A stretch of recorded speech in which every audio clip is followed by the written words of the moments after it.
You are listening to Let's Go, the weekly anime podcast about weekly anime from Dynamite in the Brain and Secret of the Sailor Madness. So come along and hang with the Let's Go gang. It's Dwayne. Hello. It's Niall. Oh, yeah. And it's me, Brian. And on this episode, we are covering the anime that aired the week of the 6th of July to the 12th of July 2020. And we start with the exceptions. There'll be an increasing number of exceptions possibly as we go along these weeks. But we're going to start with Super Shiro, episode 37. Shiro becomes a ninja. And I shall now drag my notes across to this screen so I can read them. So, the Boba Bone is in the Ninja Village Castle in the 37th District. Plus, Shiro, there's a bonus. You can take a bonus reward when you find the bone, because you'll also be able to find Tokugawa's treasure. Remember that from season 2 of Wacky TV Nanana? I do now. I like the crossover, but I like the way it was like, oh, the scroll's wrapped around the bone, but we don't want the scroll, so you can just have the treasure. Just fucking take it. Yeah. It looks like you need it because your doghouse is all run down. Your his bowl is dish leaking. All cracked. Yeah. Is having a bad way of it. I guess the O'Hara family aren't taking good care of him. So he heads towards the castle, as does Deca-Poo. But they set off ninja alarms, and so the only way to deal with ninjas is to become ninjas. They use their ninja swimming technique of going underwater with the bamboo breathing pipe. And then they practice ninja drowning when the ninja Dobermans cover up their bamboo. And there are so many Doberman ninjas. I did notice on the credits is that there's 2 different people voicing the Dobermans. It's not just one person voicing all the Dobermans. I guess that'll be a little confusing, yeah. There's lots of them. Yeah. Who trained all those dogs? They just after Ninja Clan died out, they just sort of went their own way and formed their own clan of ninja dogs. You've seen Gin. Yeah, that's true. That's right. That very thing has happened in that show. So then they have to hide under the floorboards, but the Dobermans attack them with swords. Then Deca-Poo uses a ninja blow dart. Then we get a cartoon door gag, but this time with revolving wall panels. Okay, God, there's one coming out. Okay, put him back in. Oh, now there's 2 of them. No, both of you get back in. Or, oh, now one more popped out. No, get back in. Stay on that side of the wall. I don't want you here. I think my favorite joke was Deca-Poo's use of the smoke bomb to escape inverted commas. Yes. I like this. I'm running away. Here I go further and further away. Yeah, good stuff. But yes, no, it does not convince the Dobermen. Dobermen? Is that how you? Dobermen. Is that the Dobermen? Is that the plural of a Doberman? But they're pretty manly. Upright. Yeah, they're walking on their hind legs. And they're all buff as shit. So, yeah, I think that's fine. Yes. So then we get back with Shiro. There's Deca-Poo's like hiding behind one of those like ninja hiding techniques where you like hold up a blanket of the same color of the thing you're against. Bit of wallpaper. That's got to be like a stage thing that has never ever worked in real life. Oh yeah, I can't see how it could be. I believe like a lot of all the things attributed to ninjas are all stage things. Yeah, like wearing the black costume is ignore this guy. He's just playing the wind in this scene or something like that, isn't it? Yeah. Yeah. And there's the bone, and Deca-Poo is absolutely certain this is the bone this time, and then they remind him that, oh, by the way, wrapped round the bone is the scroll telling you where the treasure is. And then you did read it, right? And then that moment of indecision cost him the treasure, and so the treasure is safe once again. Yes.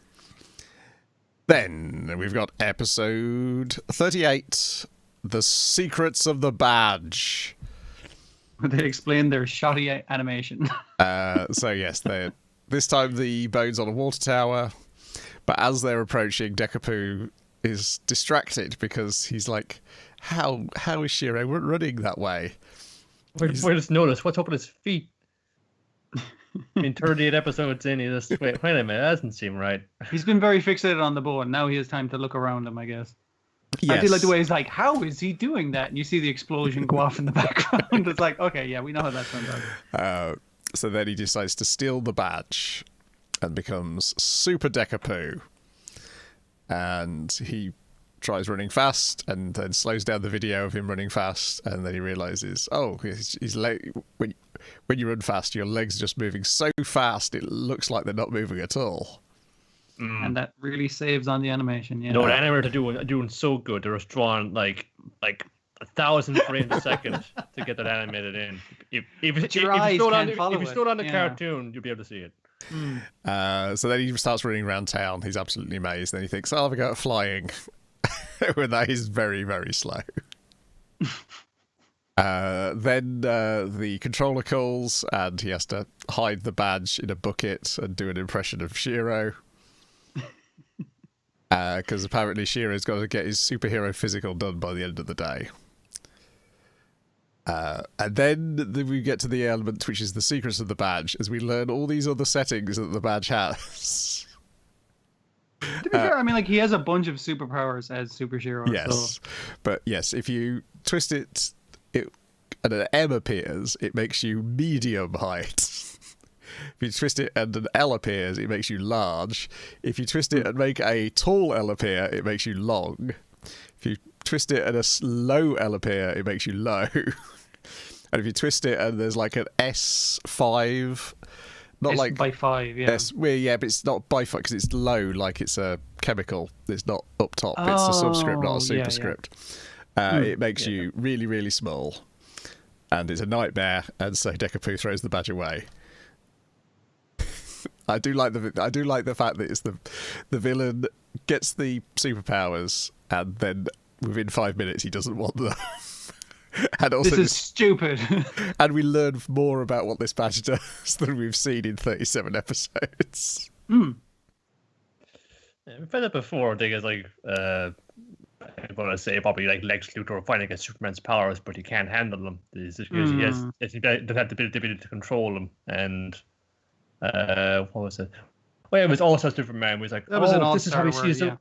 This is how he sees the world. Everybody is so fragile and tiny. That's why he saves people. I understand now. He's brought to the beauty of Superman's powers. This is like, this power set sucks. I'm just going to stick to gadgets and shit.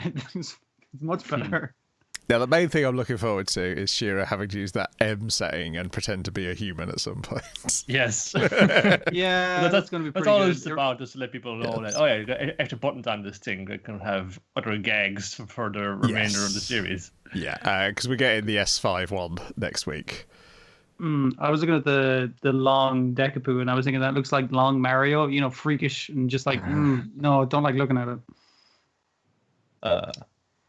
It looked pretty well too. I liked a lot of the backgrounds in the ninja episode. That was a fun. That initial approach to the ninja castle was quite good. Yep, it's Super Shiro. It's good. It's consistent. It's good to have it back, and I'm glad they're continuing with the subbing of it. Maybe it's the most consistent current science fiction production. We'll get more onto that in a little bit. Yeah. Then we've got, also from last week, BNA episode 2, Rabbit Town. It sounds cute, but it's actually not that. Well, it's kind of cute, but it's not as cuddly or nice. I guess technically this is also from like way back because of Netflix jail. Yeah, that is true. But yeah. So I'm going to stick all the Netflix things at the start of each episode. That makes sense. That's fine. Yes, forget it, Michiro. It's Rabbit Town. So this is we learn the wolf's name for a start. He's Shiro, and he's still not having any of it that Michiro. He's also a Super Shiro. Yes, he very much is. I wonder if there are any fan art of the pair of them together. There's gotta be. On I Pixar. thought about it earlier today. I thought I must get that look later. Yes. I mean, there's even he's got a crow called Kuro, obviously. Yes. But like, I was like, well, that's fucking perfect. So you do them cosplaying as each other, and you have a crow in it. I assume we're gonna get an evil dog eventually. Oh yeah, I'm certain of this fact. Yeah, so he's still not having anything that Mashiro is a human. He's like, you're a Tanuki. You're not a human. They take her to the Beast Co-op where she can stay. Like the night. he does take her seriously when she says it's like, hey, I can't change back from this, because he's like, yeah, just change back. What the fuck, dude? And he's like, okay, I'm gonna take you to see a doctor then, because obviously this is a problem. Yeah, yeah. There's definitely something. I feel like there's something weird with the Beastmen based on things later, but I don't know whether that's just weird or whether that's just poor research on the writer's part. But yeah, so they and then I can't remember the guy's name who's at the co-op or the woman's name. There's Bem and Melissa. That's it. Yes. Bem's a rooster. Melissa is, I forget what she is from. I don't think you see either of them in their animal form. I think Melissa's in the animal form when you first meet her. She's like a goof troop level of anthropomorphism where whatever kind of dog Yes. Goofy is. She's a goofy. Okay, cool. or maybe she's a cat. Who knows? But yeah. So they don't necessarily believe that. In fact, the rooster says something like, "Oh, there's a condition that beastmen get where they think they're humans. Maybe that's what you've got." But they give her a shower and a bed, and that's an improvement. And she's learnt Shiro's name. Yeah, you can go down to City Hall tomorrow, and you can get sorted out with your reg and Gotta get registered as a beastman. She's like, but I'm not a beastman. I have it in my student ID. My wallet's been robbed. Fuck. They do a test on her as well, which it's really funny, like a plaster across the nose, and it's like, oh look, it's positive. That means beastman. It's foolproof. Yeah, but that'll like come up later on where it's just. I mean, the doctor is going like, I didn't really need to do the test because you got a tail and you're furry, so you know, but just as a chemical fucking analysis, I guess. I can see that coming up like later on when they're going to get harassed by humans. And fun. He's obviously a beastman. How are you going to find out? Going to rip the thing off, and it's like, that's us. Kill him, boys. Yeah. So, there's also a line here about how she should just forget about getting her wallet back because you never get anything back which is stolen in this town. But that's a beastman's attitude, not a human's attitude. She's determined to get her wallet back because it's got her student ID in it, and it will show them that she's a human. That she was at one point registered human. So that's what she does the following Isn't day. They say like the beastmen have different blood types, which would also be like a proof. That's true as well. Yeah. Yeah. So it's another proof. Yeah, I guess. She runs across the monkey doing another pickpocketing. And it looks exactly like a monkey when he's in his human form, but she's kind of like, that man looks familiar. That man robbing a wallet right there. Better follow him. Shadow. Very. It's kind of funny because like the hair like reverses with the where he needs to shave, like, which is kind of fun. That's always just the kind of way that the monkey type mischievous that kind of way, but this is sort of that rounded shape, that sort of peanut head. It's very Lupin-esque as well. It is a bit, yeah. I mean, like Lupin is a thief and a monkey, and drawn by a guy with the name Monkey. So yeah. But he gets away again when Mary shows up. Coincidentally, I mean, like he wasn't going to go meet her or anything. No way. But Mary tells Michiru to go to Rabbit Town and speak to Grandma, who is a lop-eared rabbit. But get jumped immediately because you're just gonna roll up in Rabbit Town, thinking you can just get your things back, and you're coming in and you're already in your beastman form. That just says to us that you're showing up ready for a fight. And we saw that earlier at the registry thing where two guys were getting in each other's grill, and everyone was just like, "Yeah, get him!" Like she was like, "No one's gonna stop him." He was like, "Strongest wins. That's the law of beastmen." Law of the jungle. And yeah, so she's there, and she's got a sidekick who's a lioness, is she? I think. Yes. Definitely some kind of lion. Yeah, because this is the weird thing, because there's this. And then we start getting into like the sexual politics of Beast Town, and it's weird because they've specifically picked a rabbit and a lion who are the animal versions of them are matriarchal.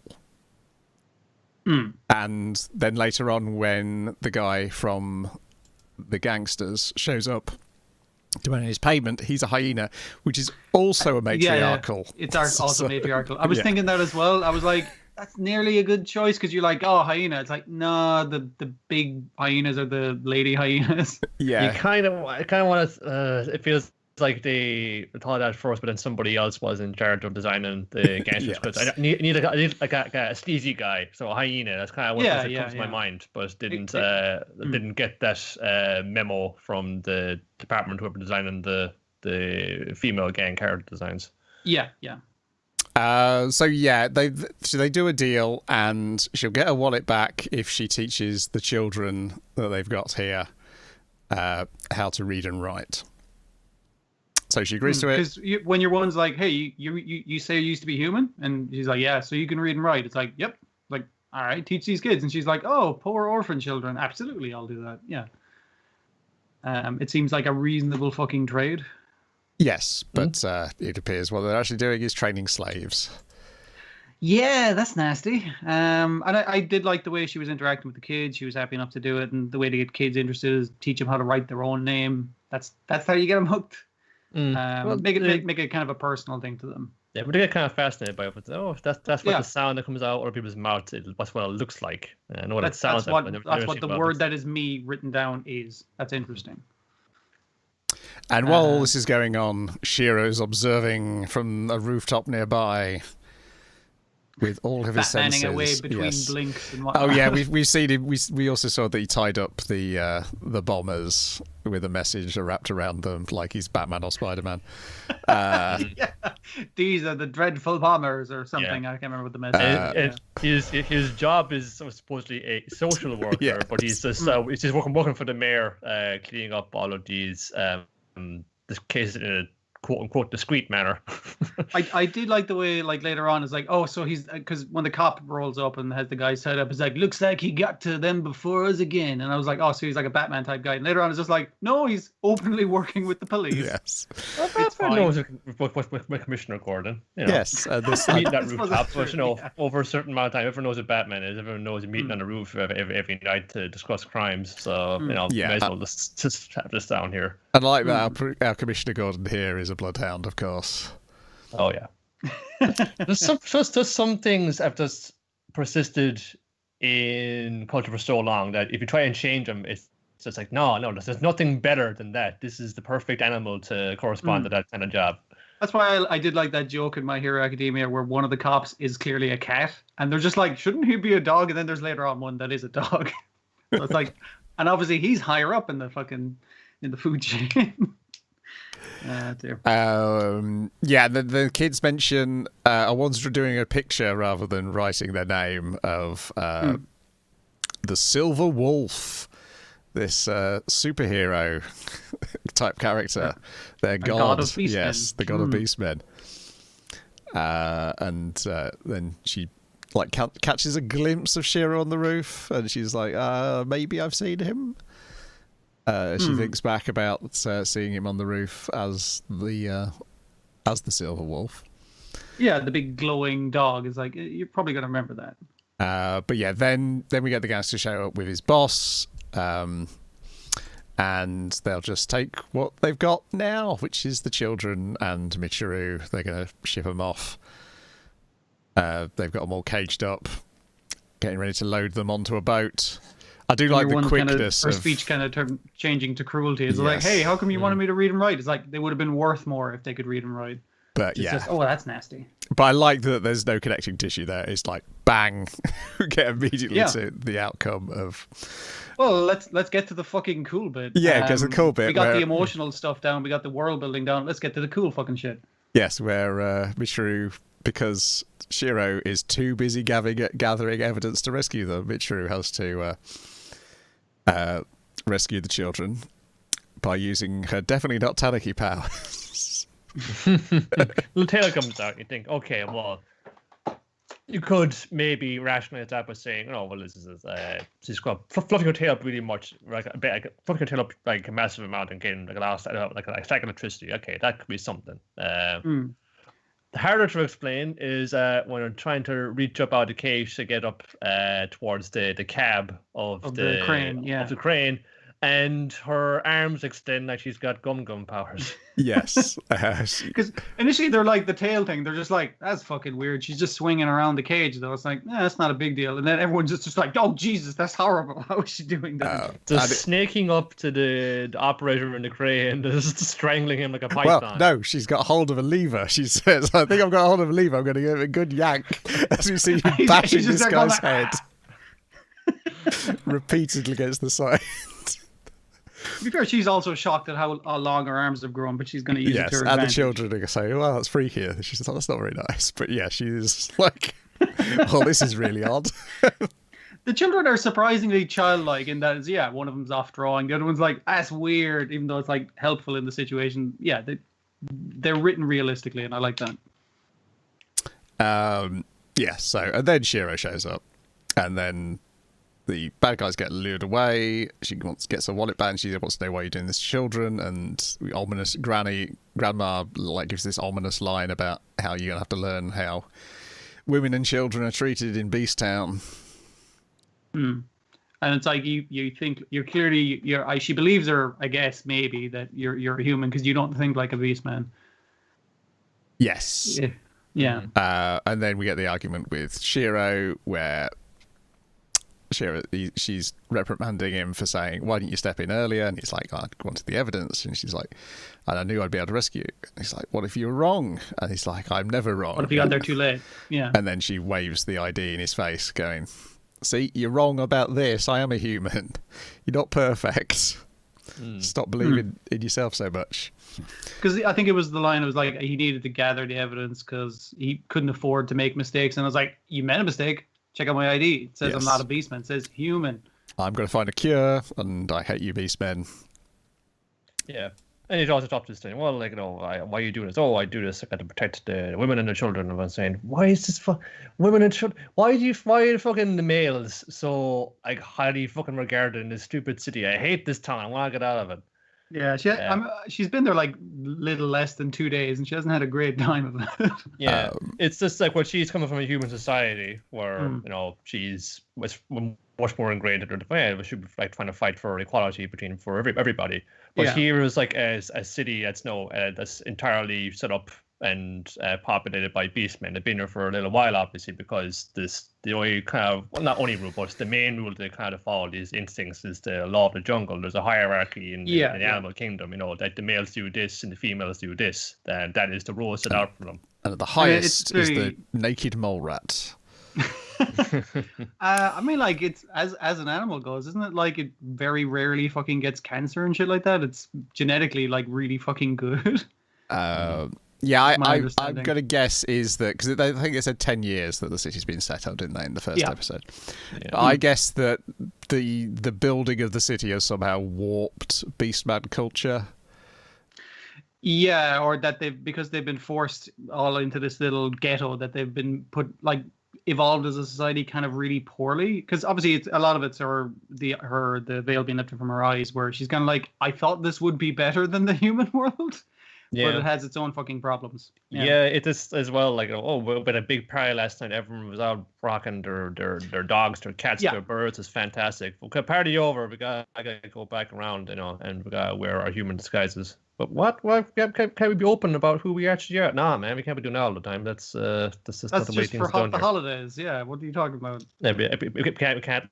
Like, we got to be one way amongst ourselves, among people that we trust. I mean, I can have fun with it. Gotta be another way around people in the rest of the world who don't look favorably upon who we actually are. Which is, again, the fucking subtle as a sledgehammer trigger style of social allegory here. Yeah, it's not going to be like a 1-for-1 with the social allegory. I can tell that now, but I think it'll be interesting to see how they do it, basically. Yeah, well, sometimes something that needs to be like simply stated, and then you state it, and then you underline it, you underline it again, you underline it 10 more times, because you can dress it up as much flowery language and as much nuance as you like, but people just won't get it, or just decide to not get it, and this needs to be fun, shout it out louder and louder and louder, and that's the only way it's going to be able to understand. As well, things to kind of button against is the Michiru when they're in the little cage there, and she's wanting to rattle it and kind of get out of there, and the kids are going, "Oh, we should pray to the silver wolf. He'll be able to get us out of here." And say, "No, that's not the way you should be doing that. You gotta like try and save yourselves. You gotta be praying to a god or somebody else to come out and bail your ass out." And you get some like most of the way out, but then once she's escaped, the other gangs, the other fucking gangsters to get the best of her. And then Shiro comes along and saves her anyway. So it's kind of, I feel a bit irritated that they're saying one thing, like, no, really sticking up for this, like, and giving Michiru some agency there to get out of this scrape by herself, no, because that's what she believes is right to do, and that's fine. And then she gets bailed out anyway by it. So you can't just, it feels a little, I don't know. I get what they were trying to say there, is in like, she's saying is like, yeah, you shouldn't wait for someone else to save you. You got to fucking step up and do what you need to do what's right and that kind of thing. But the other message, I'm guessing, with your man coming in is like, yeah, but you can't do it on your own either. You need to work together is probably going to be the message of it. You know, the cooperation and changing as a society rather than changing as an individual is probably the way to go. But yeah, I think the other thing, particularly with, as we've seen with Michiru, is I'm going to guess because it's a Japanese piece of fiction that is also going to lead heavily on generally associated supernatural elements that certain animals have. Yeah, sure. I mean, like, especially since clearly she has Tanuki powers, so... Yes. Yeah, her shape-changing abilities that, of course, manifested in a much more Marvel-type fashion because it's Trigger. Mr. Fantastic Arms. Next up, we've got Extra Olympia Kyklos, Sweet Olympia, where Demetrius's puzzle of the day is how to get these lads to stop arguing about who's won or not, and how to get these lazy arseholes to join in with these sports. How you get the pointers in? You gotta give them something. You're breaking up there a bit, Niall. Oh no! Keep talking. I'll shut up for a minute. Unless it's my end. Right. No, it was breaking up on me as well. Okay, that's good, because I had problems at work with me breaking up, but I think that was the VPN, not my actual connection. So yes, so he's pondering this, and and then they start insulting his art again as he offers to give them vases if they join in. So he goes and hides in a vase. A lightning bolt hits, and then he wakes up inside a ice lolly. I think it's an ice cream fridge. Yes. At a shop, frightening a bunch of children who he thinks are insulting his art. But what they're actually insulting is a baseball player. I assume that's a very specific, probably known to be shitty baseball player, which is pretty mean. From 1964, yes. So yeah, then they offer him to give him that shitty card. And he's like, another artifact. This is amazing. Because he's like, oh, wow, this is like a warrior with his weapon at the ready. It's like, oh, and he's like famous, right? And they're all like, you know, trading cards like, oh, I got this guy. He's really rare. He's a really good player. So you want to have him. And he's like, and he basically, Rand's kind of takes him to the, it's a singing contest, isn't it? It is a singing contest, yes. Throat boast or something, I think. Throat boast. That's pretty good. And it's just like, yeah, anyone can come up. It's kind of open mic. It's just, you don't have to pre-register or anything. You just put your name on the board and you'll get your turn when it's your turn. And they all want to hear the foreigner sing. He's like, oh, no, I can't sing. No, I shouldn't sing. But peer pressure convinces him to do it. And it is so awful it is animated as an explosion. And there's like smoke coming off their little cardboard cutouts after. But hey, that was a real brave thing to do. Standing You up knew and you were singing. bad at singing, and yet you got on stage and sang in front of everyone. Have 2 Here's pencils. your participation, 2 pencils. It's not nothing. What an amazing gift. No, this is actually very fun. It's like, Yes. no, actually, it's a quite nice gift. And this is just for showing up and having the courage to come and take part in it. I could use this back in ancient Greece. Whoa! Yes. And so, for taking part, you now get, was it Trion and a Trion. collectible card. I did like the way it displays it, the dude with the long chin and the dude with the long nose. Like, hey, I won. I was like, fuck it, I lost. But still with a big smile on his face because it's like, yeah, it still felt good. You still know you're gonna get cake, so that's great. You get I got a Shattered Foil Rare Zeus card. Oh, that's fucking 5-star. That's a good shit, man. Oh man, I got like a Dionysus rookie card. 28 but 49 apparitions at the Oracle this year. I got a mare as well. Another one. Fucking mare. And the mare's like, son of a bitch, what? Why am I uncommon? I should be like, no, this is a regular rare at the very least. His art was actually better with the pencil than it was. It's literally just vases that he has the real difficulty with. Yeah, so he's probably a sketcher, not a drawer then. Yeah. Yeah. Weirdly enough, I've been kind of polishing off the little bits of that manga edition catalog, and there's an excerpt there from Olympia Kyklos in it, and an interview with the author as well. Actually, he's in the comic at least. His art for the vases is pretty good, and doesn't seem to get a lot of flack for it. It's just here that no, add this thing in here. It makes for a good stupid joke. It's an extra funny joke. Yeah. Lots of like kind of weird Greek-looking Greek vases you can have on screen. And Or then bake, actually. Yes, and then we get a song about this delicious Greek treat and Trion. a recipe of how to make it, and then right at the end it goes, other views suggest this never existed.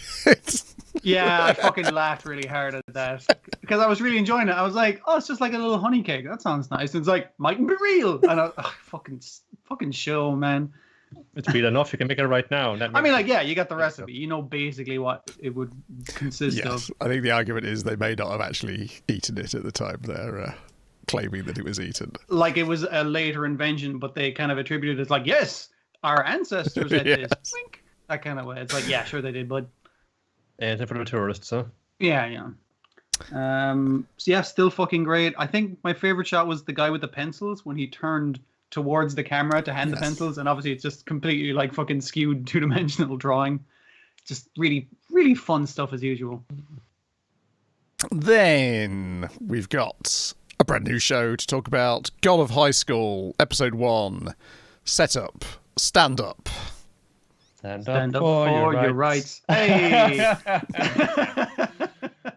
I don't care if everybody thought the exact same thing, and people have been saying that, but it's still funny to me. It put the song in my head, and that makes me happy, so that's good. Yeah. So, this episode, we get introduced to our 3 main characters, Jinmori, Han Dai-wee, and Yumi Ra.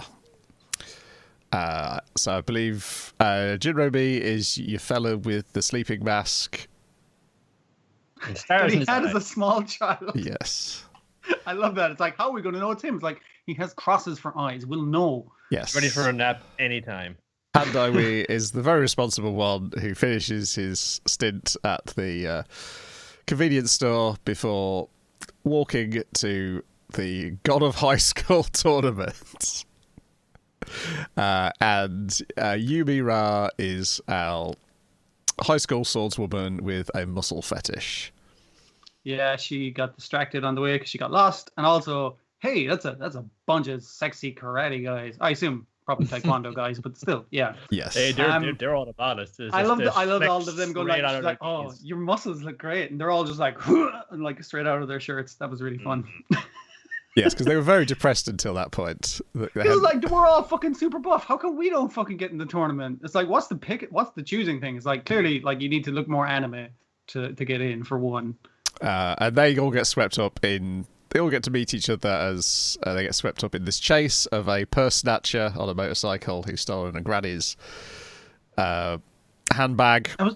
That was for the operation. This thing is entirely made up in his head. Goes to the whole worst case scenario. Oh, she's got money. Then she's got money paid for operation, and then she goes sick, and then Frank's got to take care of her, and then that means that it's got to take care of her, and they got time to go to their job, and then he's got money to go foreclose in the house, and then she's going to die. Oh, I gotta get that wallet back. Yeah, it's a very quick thing of I think she has like a dying grandson or something like that. Yeah, it's pretty funny. I do like it as a bit where, and also when he explains it very, very quickly. The shorter version, that he gives to your girl. Also, there's a random rapper. I enjoyed the rap. I did as well. Just like, I enjoyed this entire. All right. I enjoyed it more when he was rapping with the granny and she was fucking laying down beats. That was amazing. Oh, this entire middle sequence. This is truly is to sell fantastic. you on the fucking show. Yeah, it's there's not really much fighting at all. It's just in a car chase. Well, it's a motorbike chase with a dude chasing down a guy on a motorbike with a bicycle because he's just pumping those pedals like a lunatic. Yeah, which I guess makes sense since he's the kicky guy, right? Yeah, and then you joins in. She's hopped on the back of the bike. She's taking swings at the dude with her. That's after she got decked by the entire bike. Yes, and broke her and he tried glasses. to just drive off, going like, "I'll sorry, I gotta go." And she's like, "I'm gonna kick the shit out of you. You broke my glass." And it's like, "No, this is a granny who got robbed." And very tragic story that I've invented in my head. She's like, "Oh, let's get this fucker." There's so many like little stunts to flipping on over cars. There's a cool stunt she's about to like use one of her short techniques, but it's fucking smacked in the face by a road sign. I just love how she just embeds her entire skull into and the spooky face comes out in the dent. I was thinking of like Kung Fu Hustle when your man's like, the amount of times hands or faces get smashed into metal, that kind of way. Yeah, good stuff. When she gets her head hits the roadside, and then just when we see her again, she's still walking around with the road sign attached to her face. It's heavily embedded in there. Yes. And then the second half, we get the start of the Battle Royal part of the tournament, where we get little sequences of characters I'm sure we'll have more to do in future episodes. Yes. And then So the rules are... Yeah, try and tell me what they are, because I didn't really follow them. No rules. You need to make your opponent either knock them out or make them quit, like, I gave Uncle, that kind of way. Mm-hmm. And there's like life points and stuff. I don't quite understand that, but I don't really. They got some kind of like biometric vital sign indicator or recorder for them. Yeah, I looked at a summary of like these chapters in the comic, and it seems like there's stuff we just didn't get put in, like them being injected with nanites. No, that was there. Was it? Nanites in the bloods. That your thing. It shows it on your wrist. Okay. You also have like a heads-up display that tells you what other people's level and HP is relative to yours. You're just like, oh, these guys are lower than me, therefore I'll be able to beat them. That kind of way. Okay, yeah, because the guy introduced at the end has got a handicap, but he's been brought out of Borstal essentially, and so did they kick the shit out of him before they brought him in? How do you have him have less life points than he naturally has? I don't quite get that. I think it is, well, it's an expression a bit of how sports, and this is all sports, are really hung up on the stats and the numbers. I mean, see halftime halftime in a football game, you see the little halftime bit, which for a couple of highlights. They got the numbers there, and it's all like reams from pages of own data. And think, well, based on this, that means the team's going to win, right? No, they're going to win 2-0 in the second half. It's all mean as shit, but people want to analyze and want to have numbers that want the team to make sense. Okay. So it's just kind of a thing as well. It's all this this fucking thing. It's just like this stuff for pundits to kind of bring up, like it's some kind of amazing revelation when they're doing their analysis of the game, pre or post or during. But a lot of it's just bullshit. See, motherfuckers always get stuck on power levels, but like the thing that introduced power levels, Dragon Ball specifically went, power levels are bullshit. What does the scouter say about his power level? It's stupid. It doesn't make any sense. Forget about power levels. See, I know where this show is going now, and I'm fascinated if they keep that up based on where I know this show's going. Yeah. Well, we noticed something that's weird going on, because it's funny you brought up fucking Kung Fu Hustle there, because when you open up there is a bunch of know, I guess they're politicians or it might be like journalists even or like that or in opposition. Yeah, but they got this like these guys on the beach to fun saying, "Oh, we're going to get that prime minister. We're going to." Oh like, yeah. I scandal. forgot the opener. Bring That was down crazy. reputation and ruin him. And then they on a sunny beach, it comes out stormy, and they are swept away and crushed by some kind of disaster. Which we see later on, a giant handprint has just smushed that little island that they're on. Yeah, with the imprint in it being the same mark that politician guy had on his hand, that kind of thing. Yeah, there's some crazy stuff because I think it's like if you win the tournament, you get a wish, which seems a bit like a magic wish, like a genie type situation. I'm not entirely sure. It's the rules are pretty vague in that it's just like just fucking go for it. And also I did appreciate it because it's one of my favorite things. It's like we're going to do a big tournament. Everybody fight. And I was just like, oh, yeah. And everyone in the audience is like, Battle Royale? And all the guys in the crowd, like actually in the stage, are just like, are we fighting now? You know, they're all confused for a moment, and then they just start kicking the shit out of each other. But you gotta send it out first, and then you can put together the brackets for the remainder event. Get rid of the chaff. I did like the bit where he accidentally debags Gan Mansuk and then slowly pulls his trousers back up again. Yeah, it was a good joke, and then it's like, oh, like prison stuff. Yeah, no good. Yeah, because he's wearing comedy boxer shorts underneath. Yeah, it was enjoyable action. And I eventually got used to the red noses. It's a thing I see in like stuff lately, and it sort of bothers me. But it, like you say, you get used to it pretty fucking quick. It's the real Tumblr kind of art style. Yeah. I didn't mind it so much.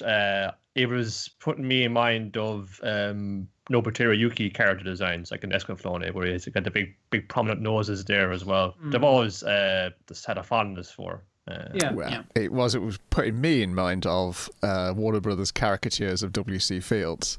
So I could not get out of my head that all these characters are drunk. They all had like the blushing in the tips of their ears as well, which made me think that they're all cold. That kind of way. All embarrassed all the time. Just got cauliflower ears and they've been punched in the nose multiple times. When I saw the guy who did like the punchy stuff and he had like slightly thick on the top ears, I was like, oh, because he's like a boxer guy. And then I saw the rest of them. I was like, no, they all have that. Never mind.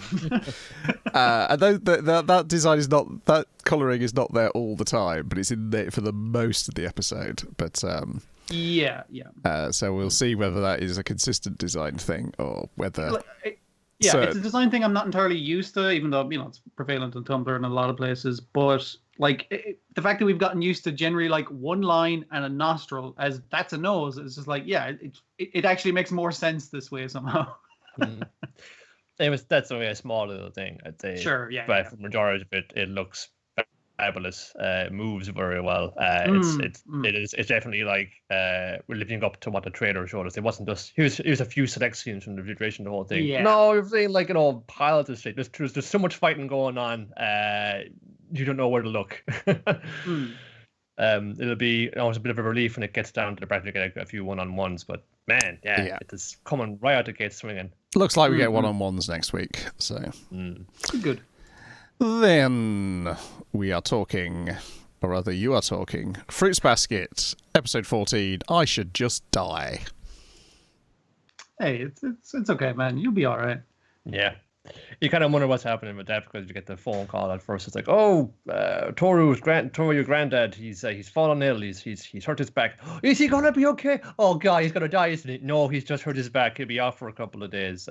He just strained it or something. But he's an old dude, so he's got to take it easy. Know. But they're even arranging for her to go visit him and that kind of thing as well. Yeah, Miss Complications said, "Oh, who are you gonna get? Because he's supposed to come for the parent-teacher meeting in school next week." And then Shigure just says, hang on, give me the phone. Yes, this is Shigure. Yes, she lives here. And he just sorts it off and says, yeah, it's no problem at all. You go visit your granddad, and I will come with you to the parent-teacher conference. Yuki's just like, what the fuck are you planning, you creep? And said, I'm just trying to be nice, all right? But he's always planning some bollocks, so yeah. Kyo comes in. He doesn't really care. I don't want none of this. I'm going to bed. It's like, he's awful. He's a bit off lately, isn't he? Different kind of moody lately, yeah. Yeah. Most of the episode, though, is about Haru and what's going on between him and Rin. Because Yuki is, he's taken back to when Haru visited him when he was locked up in the Soma state, and how Haru would come by, he'd be there to visit him, try and lift his spirits a bit, but Rin would be there too. But you wouldn't come close. And then she'd stay at the door, and she'd just kind of eventually stand up and go like, I want to go home. And at that stage, they'd kind of that would cut short the visit. And initially, it's like, as a kid, he was kind of like, well, obviously she doesn't like me like most people, that kind of thing. But he wants to confront her and say, hey, what's happening with you and your ex-boyfriend / actually still boyfriend? What's going on there? Because he wants to help out his friend. Yeah. Yuki is able to kind of track down, because he goes to the Soma estate trying to look around for her, and it's Kagura there as well, who Rin is staying with Kagura at the moment, and just gets talking about hey, what's Kyo been doing lately? He seems like he's really off. He seems like he's like really kind of withdrawn, basically. Yeah, withdrawn. Yes. Since he met up with you the other day. Oh yeah. She's not willing to let much about that. Obviously, still hurting about that, but she's just kind of saying, "Well, what we had was pretty serious talk." I guess we're both still smarting a bit from that. But she's kind of appreciative that he's probably feeling as racked with grief and sorrow about this as she is. It was basically kind of like a breakup, and they're both feeling the after effects of it for sure. Yeah. And it's kind of it's like you keep trying to track down Rin and get to the bottom of this other breakup between Haru and Rin. God, there's so much fucking teenage drama going on for this. That's the way of it. That's part of the course of this. But catches up with Rin anyway, and it's like asking her to kind of the come clean, or want to ask, kind of give him the real story about what's going on here, because he thinks that what did he come to? Yeah, like when you come visiting back when I was younger, I was stuck in the house, and you wouldn't come close. You'd just be sitting there by the door. What you were doing is you were just there waiting by the door, and you were listening in for someone coming down the hallway, because Haru wasn't supposed to be there. And you were she was basically like, look, while Haru was looking out for him. She was looking out for him and Haru, making sure neither of them got in trouble for this.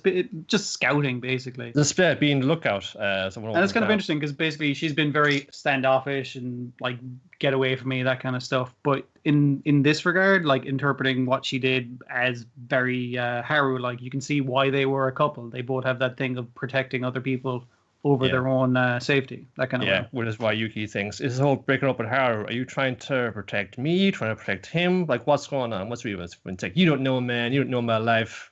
I got my own reasons for that. Back off, pal. Just not letting anything go about that. But then Haru turns up there as well, and he's kind of been listening in, because comes in, there's a kind of moment, and he's I guess he's also like respect the decision, I suppose. Though he's got reasons for doing this, and he's not going to really not really kind of press too much up on it. But I like the way he was kind of going with similar kind of things, and he's like, okay, so are we done? We're done then. And she's like, yeah, fuck off, kind of thing. And he's like, I guess I should just go die then. And then she's like, oh, and it's like, I gotcha. You reacted to that, so now I'm going to bring you in for a big old smooch. And then straight away, I'm going to say something that's going to make you slap me. And it's just like, oh, you fucking dipshit. But the past is there. It's still burden bright. She still cares about him, obviously. They can't be free about it right now. Yeah. And it's like, how do you go try and catch up to her, Haru? Well, no, because like when she goes running, she can really go. I mean, she's a horse after all. It's like, I'm a fucking cow. I can't run as fast as a horse. What the fuck are you talking about? Yeah. And he's like normal weird self, and he's just like, oh, we'll just figure it out. It's gonna take time or anything. He seems not that he's just going like, I guess I should give up. It's more so it's like, it'll take as long as it takes. I'm willing to wait for her, that kind of way, till she's ready to tell me, which is nice. Yeah. And again, he's still asking like, "Hey, Yuki, you okay? Everything cool with you?" And like straight away, he's like, "Hey, I'm concerned about other people more so than my own pain right now." Yeah. He's feeling that way again, that people are always looking out for him, and he feels like he can do the same. He feels like he's weak. He feels like, oh, he's useless. But it's like, no, man, like you're maybe you are. You're not. You're a bit wimpy, but you're kind and you listen to people, and that's why people like want to be around you, gravitate towards you as well, because you are kind, you listen, and you're compassionate and caring. You know, got a lot of people who are good on for you as well, who can really get you down fairly easily, and you buckle like a belt in certain social situations. But that's what we're here for. We'll hold each other up. Yeah, he uses the same, if not the same terms, then basically the same terms as his brother in saying like, you're weak and you're kind, and I'm jealous of that. Not so much jealous. It's something they respect him for, being weak and allowing himself to be weak and caring about other people, that kind of thing. And I thought it was a nice moment. It was like, oh fuck, the thing he has in common with this friend he's really close to is the same thing he has actually in common with his brother. That kind of way. Yeah. There's a kind of I won't call it a coda, but we kind of like an accompanying little bit there at the end where she's visiting her granddad, and it's kind of just getting up kind of memories of her parents aren't here anymore, and she's kind of comes over all of a sudden. But Kyo is there, and there's somebody else where when you're feeling weak, when you're feeling like you're not at your best or your strongest, you got someone you can kind of lean on. And he's going through, like, he's processing and mulling over a ton of shit right now, but he also knows that there's somebody out there that is dependent upon him or looks to him for strength and support. So, or at the very least, needs him right now in this instance. So that's kind of helpful to him. Yeah. And that's just shows like, man, like that's like tons of growth for him. In the space of what feels like only a couple of episodes, but it's a bit longer than that. For a good while, but it's just like, man, just how easy he is with her. It's really nice to see. That's probably kind of long short for it now as well. Got a new opening to it too. I kind of miss the old one now, but I have to get used to this. It's still nice, like the one before. I was okay with that one. I think like the second one in the first batch of this was my favorite one out of it. I get what you mean. I think I like this season's first opening because I like the rhythm of it, and then later on they're all walking to that beat. It's quite pleasant. I don't know. This doesn't just like looks. There's some nice kind of effects and filters put over it. It's the same animator or animation who did the opening for Old Maidens in your 7th season as well, which is probably why I like it again a little bit more. Yeah, it's still like a solid production. I feel like it's going to get kind of like muddled here because we're getting kind of 2 in a row about Yuki feeling, I feel weak and useless, but Yuki, actually you're kind of compassionate. No, just straight off the back of last week's one about the student council. It seems like it's kind of retreading the same stuff, but in relation to different relationships. Yeah.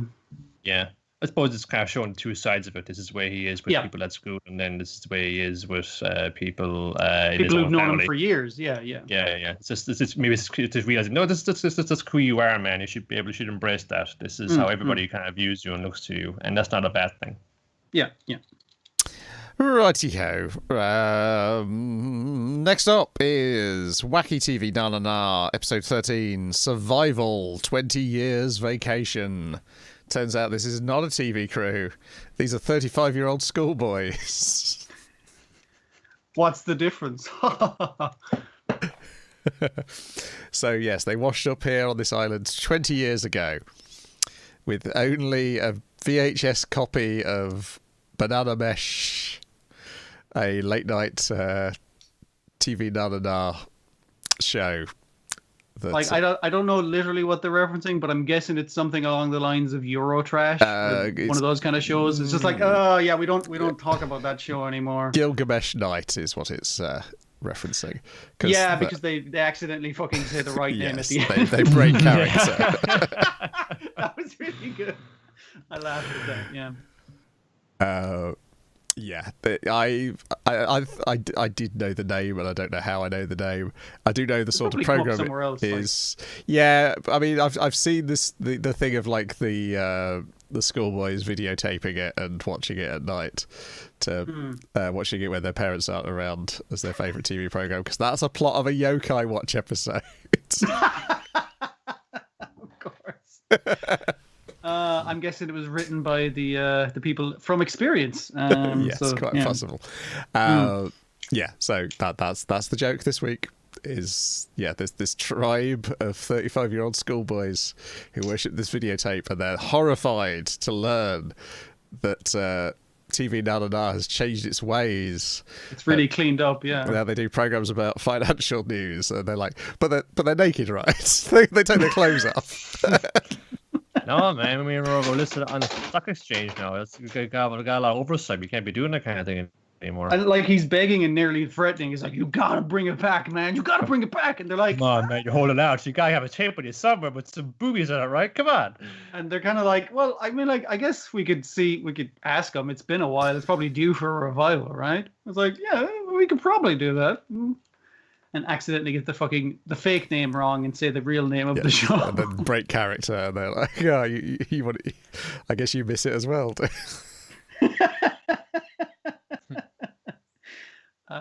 Shit, yeah. But yeah, that's what we're here for. The occasional breaking of character in a cartoon, which is a rare thing to happen.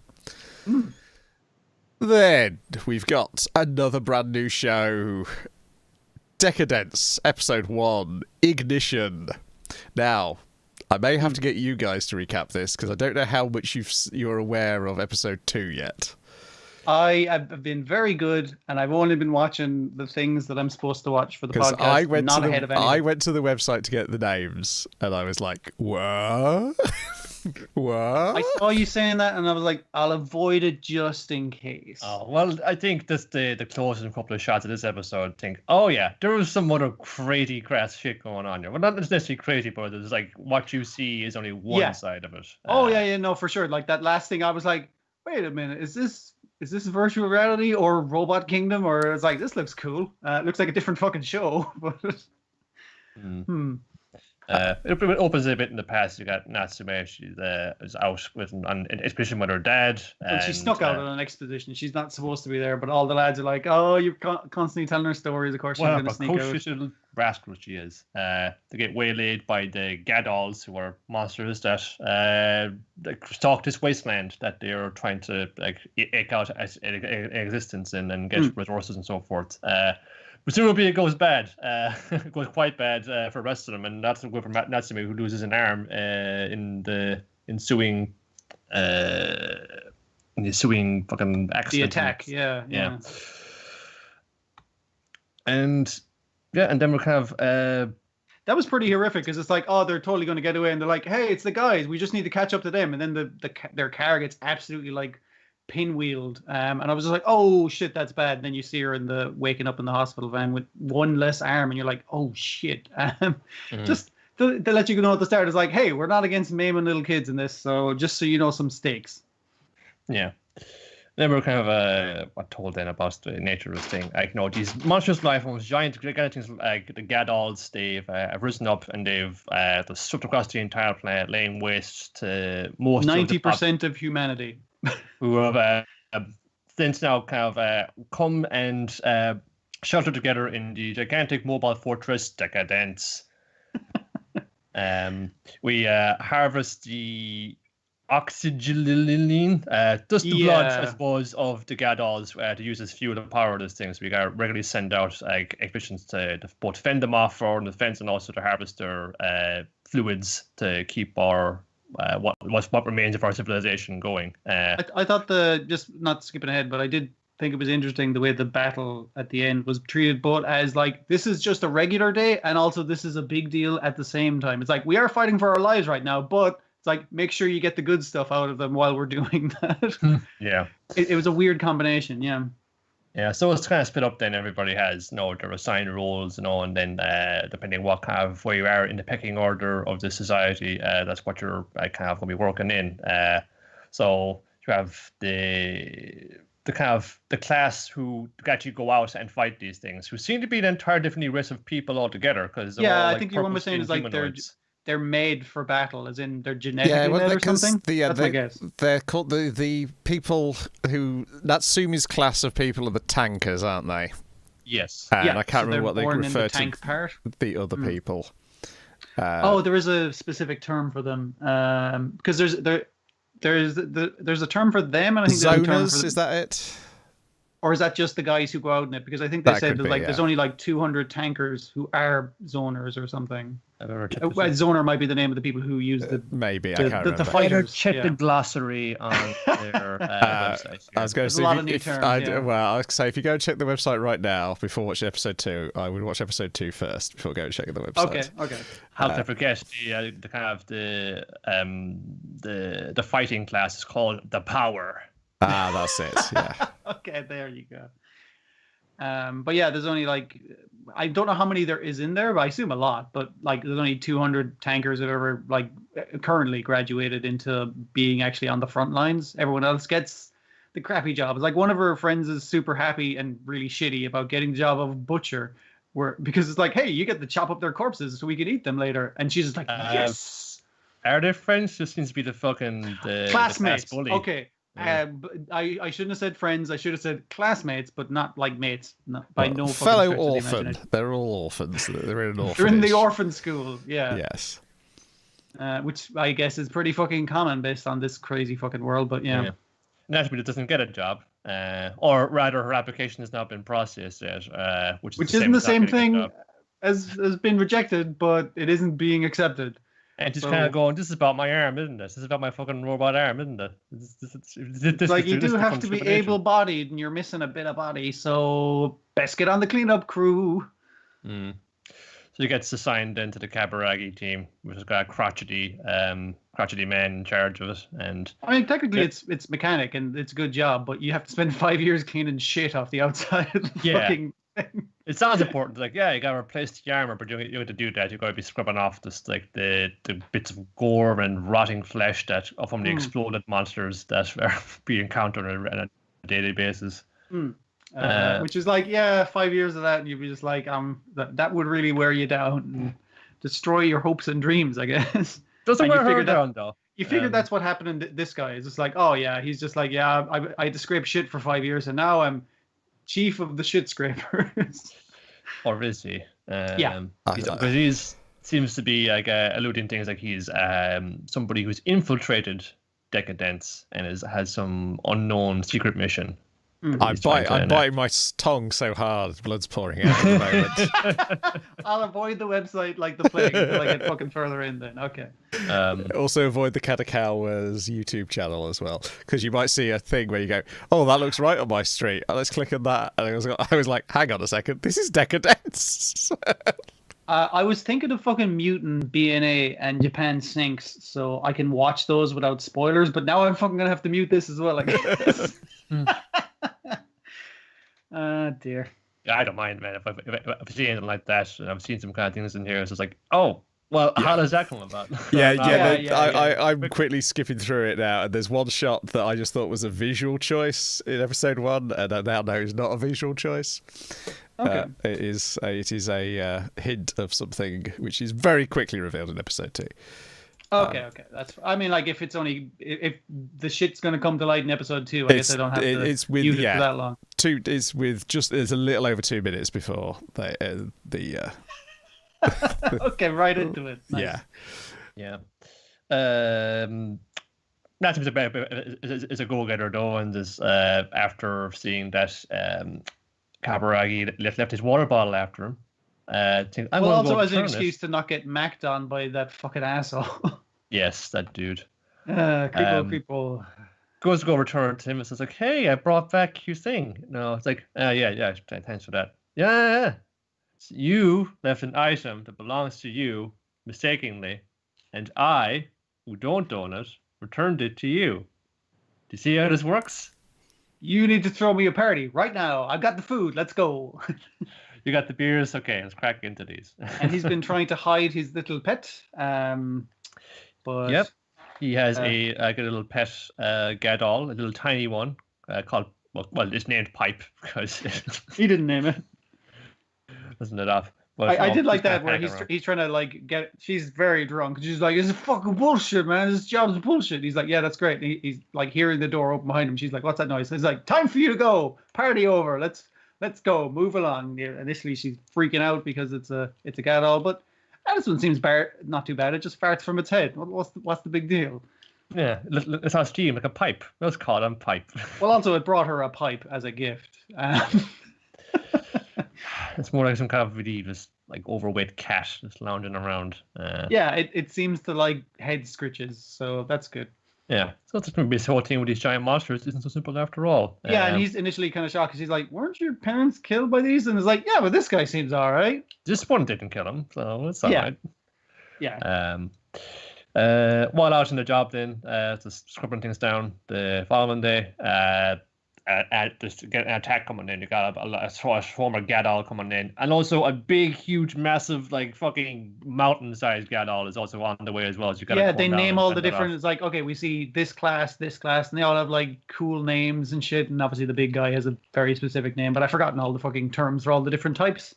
But you get to see a nice mix of them. You get to see that runny guy from the opening. You get to see like a big warm guy, and that huge thing. You can't even like picture what it looks like because it's so big. It looked like that big mountain monster from one episode of SSSS as a Gridman. Yeah, I could see that. But you gotta send out the troops. You gotta go on this guy like defend the Deca-Dence against from the monsters. Also gonna harvest their blood. Yeah, let's get them.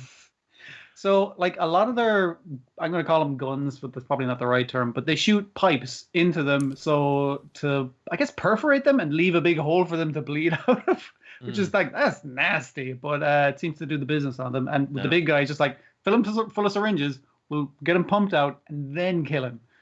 So it's very working to save our lives kind of thing, yeah. Yeah, I just really love how they don't like... they have their kind of glossary of proper nouns in terms of all these things, but they don't go to great lengths to explain what the hell this means. You'll pick it up when you go out there and you see that they're like shooting the things in there, and that's how they get the point out. But also they deploy a sort of anti-gravity like zone or field around the areas. The blood sort of just like comes out of the pipes via capillary action, I suppose, and then you just like gather that in the air. Also, you can like hover around and float and fight these things in three-dimensional space. Is it actually the monsters themselves generating that? Because there was the big pulse at the end that seemed to come from the big monster. So yeah, it's clearly whatever this energy source they're getting from the maze is what's powering their fucking 0G fucking. It's like a big ball they're wearing, isn't it? Yeah, it's some kind of like a anti-gravity harness that they can like zip around in.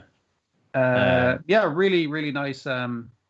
Nice visual, nice stuff. I mean, like, yeah, people will say like Attack on Titan, but it's like, yeah, they're doing different stuff with it in this. Attack on Titan doesn't have a giant I'll take a replacement. punching cannon.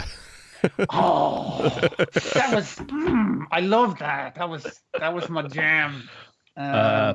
Well, Natsumi actually one falls off, and Cabaret gets to like jump. Well, I mean, like one guy falls off because his thing is gone, and he grabs the dick who tried to fucking come onto her earlier, and he tries to grab onto another dude. Yeah. They fall, knock the rest of them off the scaffolding, and then they're in the middle of a fucking battlefield. So your man's like, I guess I'll take it off this floating corpse of one of our dudes here because he didn't need it. Yeah. And he gets her into safety, I guess, by just murdering fucking everything around him. Around. Yeah.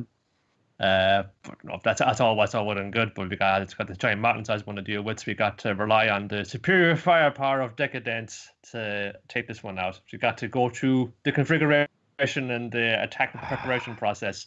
So all the interlocking bits and like it's transforming and it's making a big cannon. And I was like, oh, it's making a cool giant laser cannon, but it keeps saying hands and there's very clearly fingers. So like, what's the deal with this?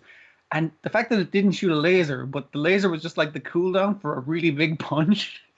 That was so fucking cool. I thought the way it classed them together like that, I thought, okay, it's going to class together. It's going to be like the support for it, and out of the back, it's going to fold up like a giant handgun, and then it's going to be the big weapon.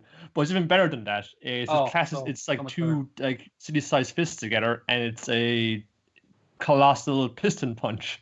Yeah, like the whole interlocking fingers thing. So what do you call that? Like a Polish hammer or something for the wrestling move? I can't think of the fucking name of it. Where you get two your hands together and Axe punch. handle, isn't it? Just bang. That might be it. Yeah, yeah. But really fun. Like, and initially, like when the thing's locking itself, it puts down an anchor into the ground. You're like, why does it need that? It's like, oh, because the big thing can make stuff float as well, and also to really have firm footing for this really big punch. That when the camera's panned out, it looks kind of like really small, but because you got an idea of the scale earlier, it's just like, oh, that's fucking rad as shit. Yeah, that was pretty sweet. I enjoyed that. I was kind of, like a handgun would be cool, but what you got as well is this. Yeah, that's also pretty good. I'm just saying there couldn't be a different mobile photos out there that could also it transformed into like a hand holding a handgun. Oh, maybe there's a different one out there that turns into a pair of legs, and we'll get a huge robot. Yeah. And it's like, yeah, we've won the battle. We've won and kicked that giant monster's ass. It's great. And this is all fascinating and exciting news being relayed on a video screen to some kind of weird virtual reality space where people are walking around in their, or populated by these things. It looks a lot like the kind of virtual space from fucking, Summer Wars. Yeah, see, I was thinking that they look like a cute robot kingdom from like a different cartoon. And that's one of the things her dad was looking at the start. It was like a broken robot, but it was clearly like rendered as if it was in their world, that kind of thing. All wires and stuff sticking out, and no cute robot cartoon face on it, that kind of way. Which we have to think in a lot of things, which Brian already knows. I'm excited to find out. I find out imminently when I watch this, either this evening or tomorrow even. I forgot the fans robot at the start. Okay, that's even more interesting based on you. As soon as we finish, you got to go watch episode 2. Okay. You gotta watch episode 2. This one's firmly in. Is like watching this. So this is looking just like great because it's just it's really just it'd be fun, cool if it's just about the survival of these people and their economic. An interesting world, and a different way of living, a different society. Yeah, all of that stuff. Very, very interesting. But there's a whole other side to that coin that's active at the same time of this, and I'm very interested to see how they interplay. But they're not tipping their hand and not over-explaining things. I said, with the whole battle scene and how they don't explain how their fucking equipment works or how it functions or what they do with it. It's just like, let's just see how it goes and probably able to extrapolate from that. And it's just better. I assume like she'll go through boot camp and is like, here's how your 0G equipment works, and it'll talk you through it as she's learning it and that kind of stuff. And it's like, that's fine, but for now, just throw us in the fucking deep end and let's see how fucking cool this ocean gets. Hey, watch episode 2. I know there's gonna be more, but you don't know how deep this ocean is and how. That's the thing. I've only seen the surface. I've only seen that dude doing that crazy fight around and like pushing himself off of like flying debris and that kind of thing. And I was just like, well, I'm sold. And also giant robot fist. These are the small things that's giving me that make me go, yes, please. And I know there's more coming, so that's great. Yeah. Okay, moving on to. I feel like we're going to have to leave a lot of time aside for next week's episode about Deca-Dence. That's fine. Yeah. Also, this class, as expected, that final action sequence is incredibly fucking put together. Just like the amount. I had to watch it twice. Yeah. The amount of fucking thought it was like tricky enough trying to follow the thing and how it swoops around in these different kind of layered and clumped together different. Anti-gravity spaces and the zipping around and looping under things, just dodging things. It's very satisfying. When like they do a thing and they make it like a dogfight and everything, so it's just like planes in the air, there's nothing around. But I really love it when something can really choreograph a fight in a 3-dimensional space, like up and down as well, and it does that wonderfully. So the name seems a bit weird for a giant fortress, but the fucking show does seem decadent, and I don't know if that's the pun they wanted in the reviews, but fucking that's what they're gonna get. Like you've just the name like the studio that's putting this together, they call it Nuts. It's like, because when you see something like absolutely outrageous, you just think that's nuts, right? Thought that's gonna be the name of our studio, and they Are living up to that. It's nominative determinism in action. All the way I through. know, Brian. I know it's going to get more nuts, and I'm going to like it even more Well, than I no, do now. I was thinking of well, I just have to hold it all off for next week. Sorry. Or tomorrow if I speak to you, or any time I speak to you beforehand, but for the podcast for next week. But yeah, getting watched as soon as possible. Japan Sinks 2020, episode 1, the beginning of the end. That's a little bit meaning. It is. So this is a show that I have watched people on Twitter try like fade out and not complete the series. And some people, so I've seen other people enjoy it all the way through, but I've seen other people whose opinions tend to more sync closely to mine on their tastes, like give up or get all the way through and go, I don't like it. And so I went in with that already in my head. And also in my head was the fact that clearly Yuasa had burnt himself out a bit, I would guess, because he stepped down from being in charge of Science Saru. Yeah. And that was I think you were saying they were pushing it to get it released at the time. Yes, because when the Olympics were going to happen. But this is supposed to be the Olympics are supposed to be happening just as this week's chapter of Haikyuu. The Olympics are supposed to be happening. And instead, next week's chapter is set next year. So that's all loaded in there. And then you get the first half of this episode, which is so static. It's static, but I did. I mean, like, enjoy isn't the right word, but I did enjoy how like tense it felt. There was the really good sound design as well. Whatever that kind of droning sound. It was one that was just like, oh, I'm just waiting for for everything to go bad. So when things went bad, I was nearly fucking relieved. I was like, oh, thank God, this hell on earth has appeared before me, and I was like, phew. That's... Yeah, I see what you... And also once things start going wrong, then the animation picks up a bit. Yeah. So yeah, we're following the Muto family, aren't we? I don't think we know they're a family until towards it, but yeah.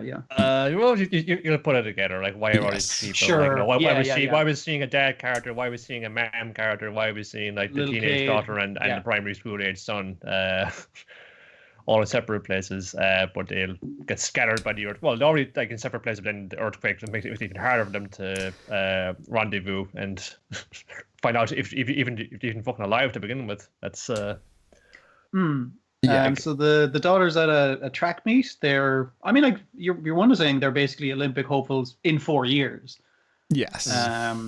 The mother is coming in on the plane, and I was initially thinking, oh, thank goodness, until volcanoes, and I was like, oh no.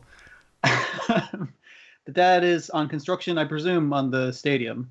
Yeah, from the look of it. And the kid is just at home, just waiting for the parents to get home, I guess, after school. That's all going so well until Orgasms and fun saying, "Oh, bit of an earthquake there. That's that was a big one, wasn't it?" And people are very calm about it because it's like a regular thing. Is like, wow, that was a big one. It's like, oh, you're from Thing, aren't you? You don't really have earthquakes down that end, and it's just casually discussing this earthquake. Snap a shock until it is completely upends because Ayumu with her track team buddies just go shelter inside the locker room, or inside the locker room, what happens, but then the whole fucking room gets upended around them. It's happening across the country. Then there's this buildings are fucking getting shooken and falling to the ground. The earth is sundering. Volcanic vents are popping up on land in the middle of Tokyo Bay. It's fucking going crazy out there. This is unknown. This is like completely beyond the pale of any earthquake I've experienced. Remember, it's even bigger than the one that hit fucking Fukushima a couple of years back. This is insane. Because that's the thing. They were like, everyone's just casually, the girls in the locker room kind of going like, oh, they say it was a factor 5 in Tokyo. Wow, that's pretty big. And it's like, hey, they say it's a factor 7 down Thing. And it's like, wow, isn't that the highest it goes? That was a big one. And it's just like, no, it's bigger. And it's fucking. I didn't like the tension, but I'm a coward when it comes to like horror stuff. Like when I was comparing this in my mind to let's say a disaster, but probably like last thing list I had that I remembered, like I saw any about of it and didn't see it all the way through was like 2012, which is about 2012 and the end of the world. God, that movie sucks. Yeah. But it's got such a big scale in that, you know. And you see, like, the entire cities could get wiped off the map, and you don't really feel anything about it, really. And this, like, it puts us right on the fucking ground with the characters, and I really did appreciate that. It did a better job, I think, of putting for sure than a lot of things that have done as disaster films. Particularly, maybe it's just because the shot when they're looking at fucking the city on the hill just burning and shit, and they're just like, Jesus Christ, because it's too big to comprehend. It's like you're on the ground looking at it from their perspective. What was getting me is that there's like shots and scenes that have like a focus, or you can very very readily make out the bodies just strewn over there, crushed under rubble, or just like fucking just lying there on the street that's completely lifeless. It's just like it's really does a good job. A good job, Jesus. Fucking see, like I said, it's hard to say you enjoyed. It's hard to say it. That was very well done. I liked how well they did that. I was just like, that was horrible and nasty. You see, I'm of the opinion that it wasn't horrible and nasty enough for me, and not tense enough. It was because by the time I got to the end of the episode, I was like, I wish this was Tsutomu Mizushima. Particularly once the bodies start falling off the helicopters, and like based off the amount of fucking warnings at the start of it, I feel like shit's going to get worse from here. It is, but but Mizushima both is a master of tension, though he uses it in comedy nowadays. That's a different kind of timing, yeah. That's where he learned it, I think, in the first place. But also, obviously, a master of Grand Guignol. As well, and I felt that's what I wanted from this, because I was bored throughout the episode more than anything. It just wasn't doing it for me. I was kind of getting me on a small scale when Go, the young lad in the family, he's by himself in the apartment and is getting shook to fuck, and he just gets his head busted off from the fallen furniture, and is bleeding like really heavily off his head. And it's just like, it's just that small scale thing, you know. It's probably something that is kind of frightens me at times, where I imagine I'm going to slip and bang my head right in the corner of the kitchen table. It's going to be right at the apex of that corner. It's going to just really get me deep into my skull. It's the same sort of like visceral fear I have of slipping on the soap or something in the shower and just busting my head right open on the tiles or on the bathtub. Yeah, it was that kind of thing. They did a nice thing with the shaking motion, obviously, but also in that scene better than some of the other ones. But also like the sound design was excellent. I thought there was kind of like a tinny noise that sounded like when you've taken a blow to the head, but like represented, and that I thought that worked quite well. When your one was like waking up and just the viscera of her former track teammates and that kind of stuff, and I was just like, you can't really blame her for running, because that's a fucking horror show. That was just like, that is like the worst fucking hell you could see, especially as a fucking young girl. Like, Jesus. There's no way you could have been prepared for that. Yeah. Well, when the family reunites, you know, they've all gotten through their various different ordeals and met together. They're quite the fun and say, well, fucking, that's a lot of fun taking, but you're not less of a person for like reacting the way you did. Like you didn't know how you were going to react to that. You're only a fucking teenager. Like we didn't see the dad's reaction to the to his thing, but he says it's like, yeah, I fucking ran too. All my men were dead around me. The only reason he survived is because he had the safety line, because he was doing the higher up stuff. Which meant he was hanging off something while everything was falling and getting fucking crushed around him. I didn't need to see it. Him just going like, yeah, no, I did the same thing. There's nothing else you could have done. I demand Mary. She's the plane has make a landing in the water. She's just like, come on, I want to save people here. She's diving into the water, just like, I'm just going to swim for sure, despite the fact that that's a tsunami coming. It's like, oh, there's a little kid there, I'll save him too. Yeah, she's just like a fucking real fucking trooper. All right, yeah. Like I like her.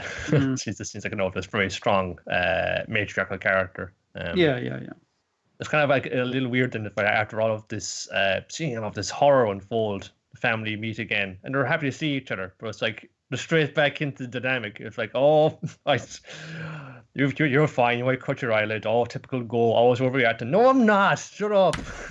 It's nearly like they're trying to underplay it in order to not normalize it, but not have people have like a fucking panic attack like the daughter has later, which is understandable to happen. Yeah. Let's all take a picture together. You know, hey, we're not to be survived the earthquake. It was all fine. Yay! And then the bodies start falling out of the sky. Jesus Christ. Yeah. Another fucking horror show. I like the thing that's I enjoyed it. I get what you're saying, Brian. I think a lot of it could have been better, but I enjoyed watching it. Again, not the fucking right word. But I feel like if I watch more of this, I'll be very fucking upset. Yeah, I came away thinking, oh, I really should find the time to watch The World Sinks except Japan, because I feel like that's probably way more up my alleyway. The live action satire of the original novel. Okay. It's also based on a novel as well. The popularity of the original novel in the 70s spawned someone taking the piss out of it. Either a short story or a novel. The World Sinks except Japan. So like the freaking the Barry Trotter knockoff was actually as popular, or in its own way popular. Yeah, it eventually got a very low budget by the guy who did the Calamari Wrestler, did the movie. Okay. But yeah, I'm looking at the description of the novel, and it's a very different set of characters. It's a submarine pilot, the Prime Minister, a genius scientist, and a behind-the-scenes political manipulator are our four main characters. Yeah, I think doing a family makes a lot more sense to, like you said, Niall, kind of like ground you and make it feel more personal, I suppose. Yeah. Yeah. I don't know many genius scientists, unfortunately. No. What I suppose maybe I found concerning a little bit, just looking, this was doing around. You couldn't help but see, bits of here out of context. Didn't really want to give me much to go on over that, but I was seeing plenty of. Oh, we've got people in the rubble and they're pulling guns on each other, and I thought this is going to turn some Walking Dead bullshit very quickly, isn't it? To be honest, a lot of the things people were complaining about, I was like, oh, well, maybe I do want to carry on watching this. Particularly that one gif that was doing the rounds, I think, of mid-season, a character carrying absolute apeshit on somebody. And I was like, because the other thing which I had in mind is obviously they did Devilman Crybaby for Netflix. And the follow-up to Devilman is Violence Jack, and that opens with a massive earthquake. And Violence Jack launched in comics only 3 months, I think, after Japan Sinks was published. So now I'm wondering, was Go the guy going, oh, people really love Japan Sinks, I'll do my own Japan Sinks. But with Devilman characters, yes. Yeah. Dear. The ultimate murder hobo. Yeah, and so that's also in the back of my mind. It's like, is that also what they're going for? But I noticed the writer, I think the only anime I can see he's done is one episode, I think, of Dragon Ball Super. But he's done some other stuff as well, which wasn't anime. But yeah. Okay. There is, what I can ascertain, scuttlebutt as they say, is it's this first episode. Yeah, it's got what's got going for it. The last episode, it's got some things going on there. Everything in between, it may not be up to what you expect from the people involved. To the extent that people are going, oh yes, the Masaki Iwasa disaster anime. Oh, the Masaki Iwasa disaster anime. Yes. I do like 28 episodes of Dragon Ball Super. Unfortunately, a lot of those are the ones we didn't like early on, but some of the later ones as well. Films or something, is it? Yeah, I did a lot of the later ones as well. He's also a Sade-san script writer, so goodness knows how many scripts. Which I guess that is a good pick if you're taking this tack with Japan Sinks. Which I just say go the whole hog. Make it Japan Sinks with the Sase-san family. Oh dear. It'll probably sell. That's the honest truth. Well, bring back Concrete Revolution and make a new episode about this. Yeah, I'm surprised they Did didn't. they have an earthquake in Concrete Revolution? new show? That seems like something they should have covered. It's one of the things. Yeah, so Japan 6 would be 73, so that would have fallen in the remit of the shortened second season. Yeah. So, but I guess we're never going to get any more, so let's not worry about it. No. This is this shining jewel. This is this limited edition, only 500 ever printed, and we were only 500 people that ever watched it, and we were like 3 of those people. maybe one of us on a VPN account. Might be the fourth one. But. So that is Japan 620. I'm not going to watch any more of it as a weekly thing. I may end up watching all of it in one go at some point, but. I think I might watch some more of it, and if it gets it's too spooky for me, then I might have to stop. But I think this is a huge flaw of it. And the other thing is everything else is like exciting and upbeat to some extent, even if it's most of them beating the shit out of things. I'm excited for a lot of the other shows and a lot of the new shows as well. But this one is kind of like, this is not going to be comfort watching in any fucking regard. Actually, I might look in to see, okay, what are they basing these objections on? Like, what are they finding in? Yeah, no, I'd be curious to see that. That's I so get you. objective, but yeah, the script and the animation seem to be the things I've seen people don't like. I think that's fair enough. Like, because like you say, you expect it's not. I don't think it's particularly bad. It's just you expect so much fucking better. Yeah, and I'll cut them some slack because of the conditions it's been produced in. That's the thing that's the main thing that it put me off. Yeah, like it's kind of like I don't want to fucking support the shittiness around it. Yeah, I'd be willing to give the majority of Science Hour as a studio a second as well, because and Union Rasp as well, but they've been cranking out shit for the last couple of years at a rate that probably I'm familiar with, because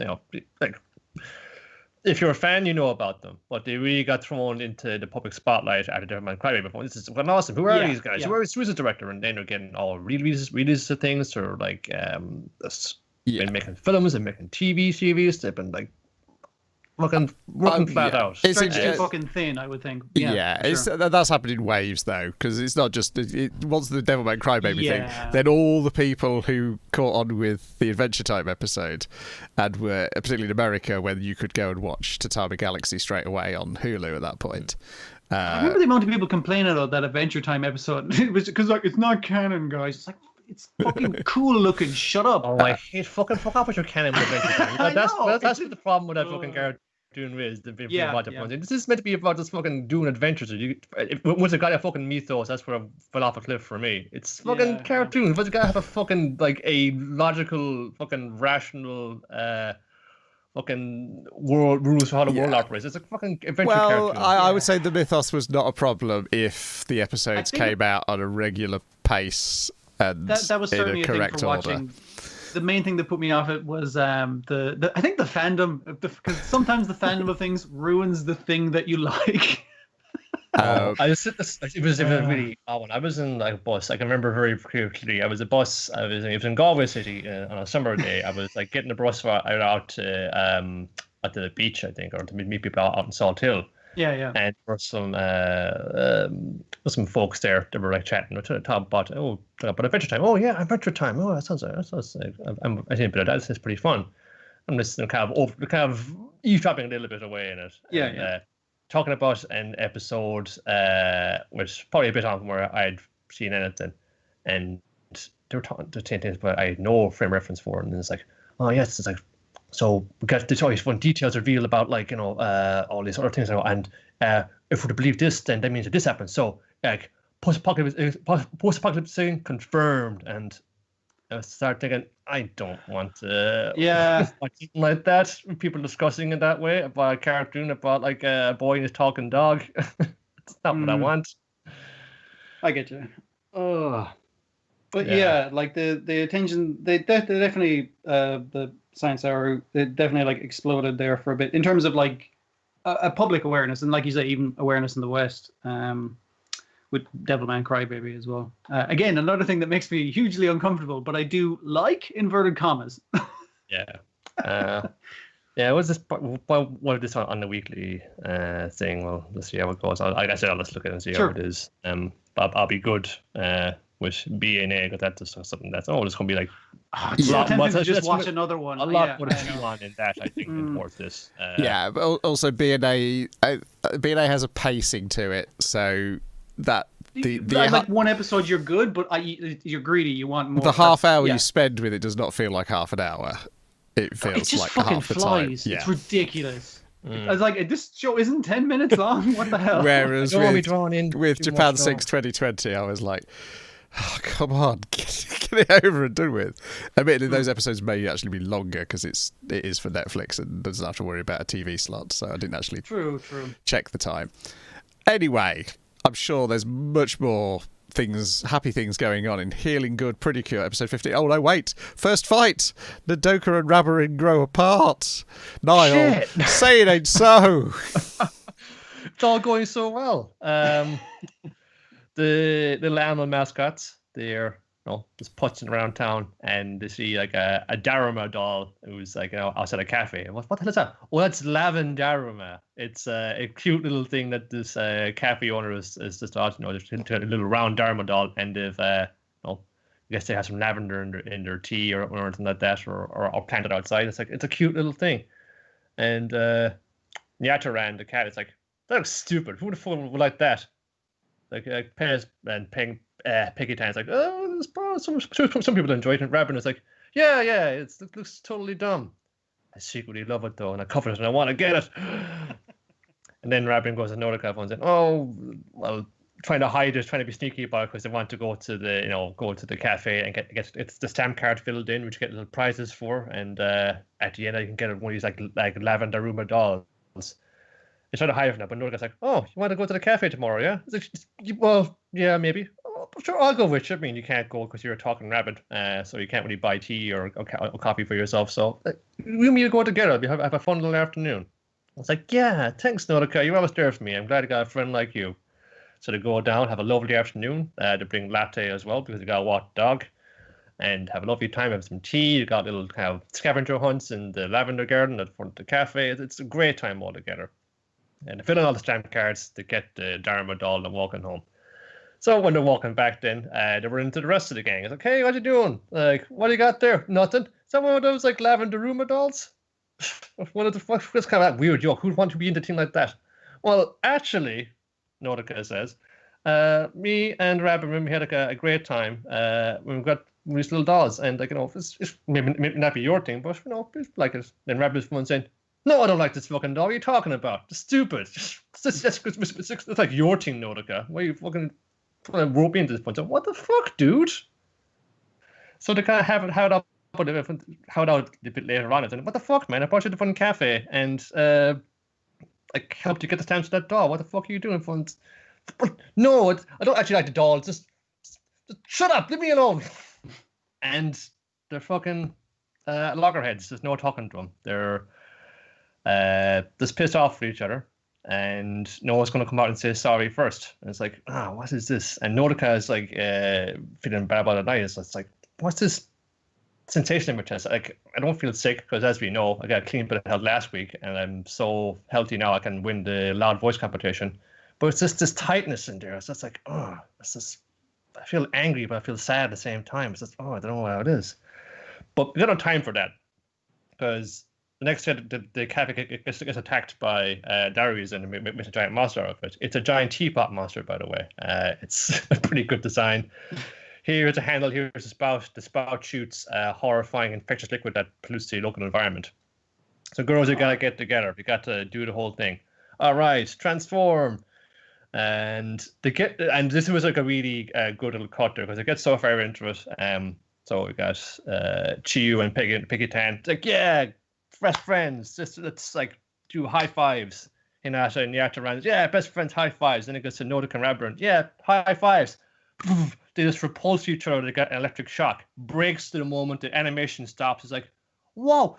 Because you're not actually like completely best friends right now. You're actually kind of pissed off with each other. You haven't made up. So you can't access the pre-cure ability because you can't do that. So you gotta leave the other two to fight out the teapot monster while they like try and make up. But they're both not doing it. They both like won't come out and just say sorry first. And means that Latte, the puppy dog with a cute little puppy dog, is has to fucking pressure him into doing it because I'm seeing a picture here of the dog looking very unhappy at the parent. very angry faces. It's like, if you guys get your act together, I'm going to like die from the sickness that the presence of this monster is bringing back. You're gonna fucking apologize right now, or I'll beat the shit out of you. It's just nice to get the dog something to do, because we should not forget that the Latte is like the heir to the royalty of the Healin garden, so not one to be fussed about with. But I to make up and say sorry, and Nautica's like, oh, I'm sorry, like I wasn't considerate of your feeling about this. I didn't know it was something that you were kind of going to be a bit shy about and weren't ready to show other people yet. And Reverend is like, no, I'm sorry, because I didn't really like convey that to you, and you're not a mind reader. I expected you to know that I was feeling this way about it, because you weren't to know, because we had a fun time that day. And it's like probably good advice, maybe not that so much now, but from a few weeks back when you're kind of around people in your home all the time, and you're just kind of trying up the walls with it, and you might like lash out, you might say the wrong thing, but again, you can't expect people to be reading your mind if you're not being like honest about how you're feeling or how frustrated or angry or whatever you are about that. But able to reconcile, and they're able to transform and then shoot out the monster, and it's grand. Again, new bottle out of the bargain as well. So it's all good. I do appreciate again that they I found like that game is basing off the other Precure series I've seen all the way through, that sometimes the quandary or problem can be a little bit kind of trite. It can be a little bit it's like, oh, it's just kind of a big nothing thing.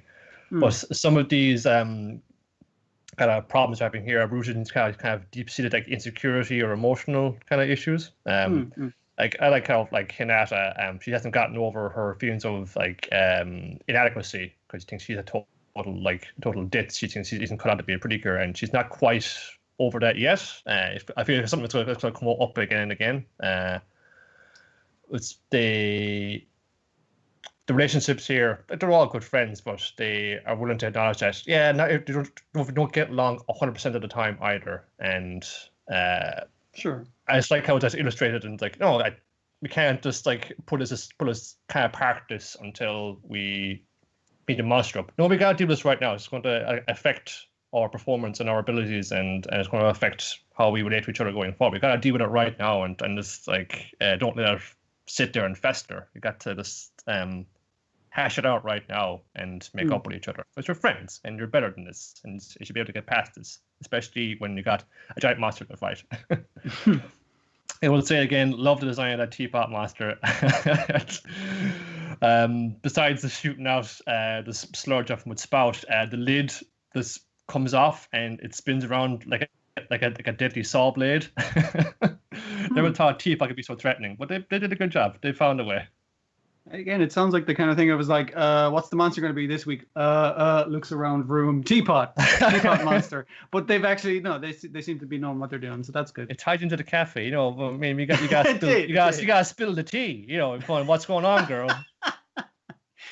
Dear. Before we go to One Piece, I'll do a quick update on Kamen Rider 01. Basically, this week's episode 38, is the episode where Matsu has his babyface turn, as basically everyone laughs at him until this makes him remember a traumatic memory, which then he realises why he's been so bad all this time. Because they're like, why are you so obsessed with hidden intelligence? Do you love it or something? And they all start laughing. Do you want to marry it? Naruto says that, and yeah, the other guy, and the vice chairman and the other member of the board all start laughing at him, and then he remembers that yes, one time he had a pet robot dog when he was 12 from Hidden Intelligence, and he called it Thalza, and he was his best friend, and his dad made him put it away because he won't get anywhere in life if he has an artificial intelligence as a friend. And then the satellite has sympathy for him, and then prints out a new Thalza for him. He's got a new dog friend. And this inspires him to rush to fight Ark and save our hero. because they've Ark has decided to possess Jin, because it's basically, well, Jin's the one the good guys like the most, so he's the one they're least likely willing to destroy. But also the space brother, one of the Metropolitan right now, is starting getting his memories back as well because they're going to try and take the spaceship up to space to destroy Zia. But when he sees Zia, he's like, I remember I enjoyed being an astronaut, and he's starting getting those memories back. But that's pretty much it. So the heel has turned babyface, and next week it's him.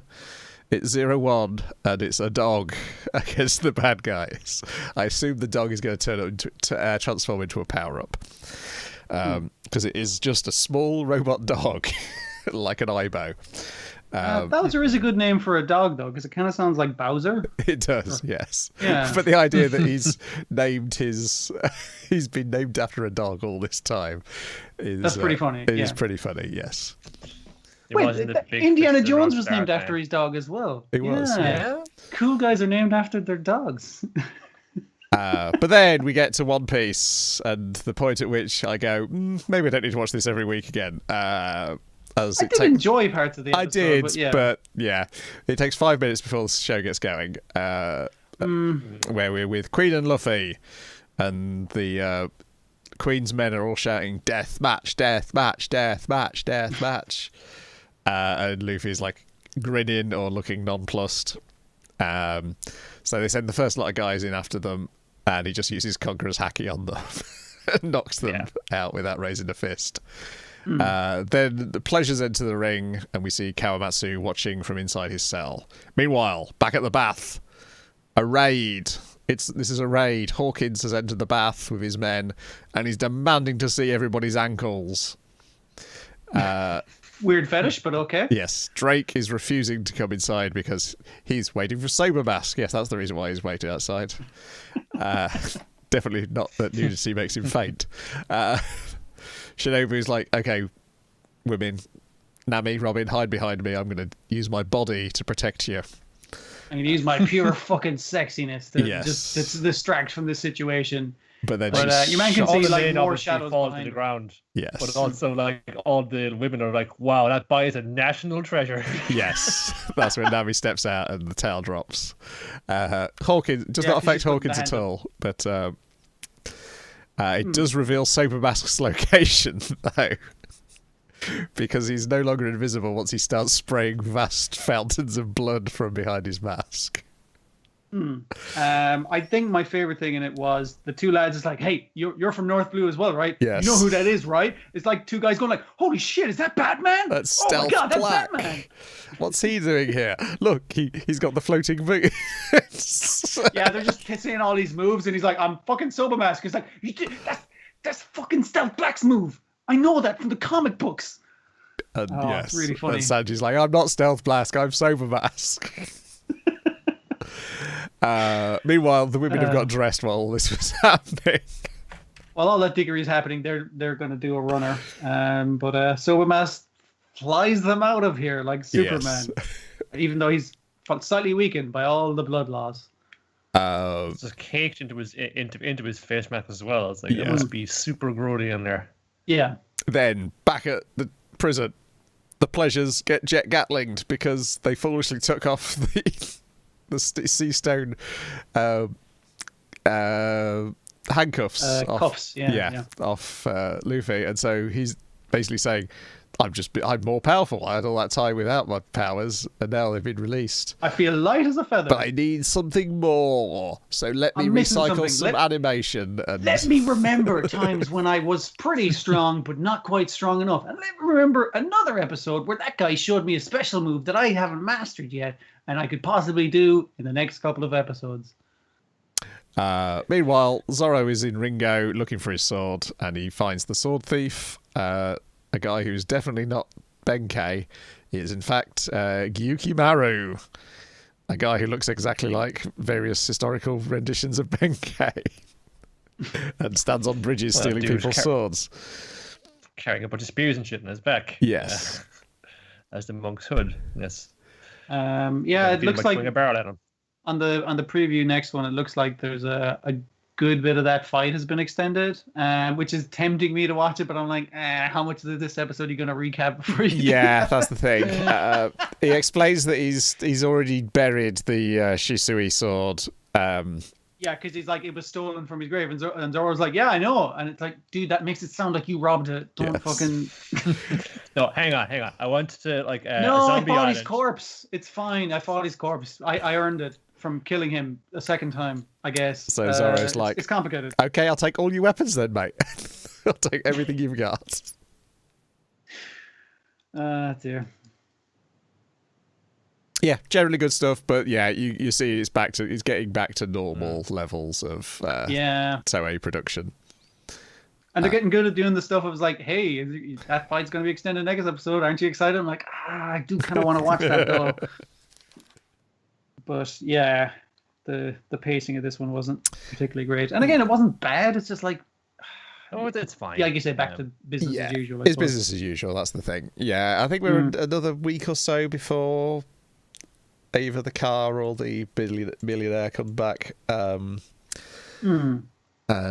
noticed that I think on the Gallon Dino Instagram, I think they're deliberately saying we don't know when it's back at the end of each post now. I guess that spares time. Yeah. Oh dear.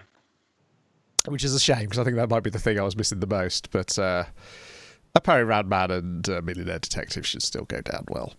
We might have that. Oh, that samurai thing aired, or the time traveling samurai thing. Or yeah, that aired last night, didn't it? It did. I'll give it a look. It's another game of two halves, that one. Yes, it may well be. I mean, the plot sounds great, but what I saw of the trailer did not look great.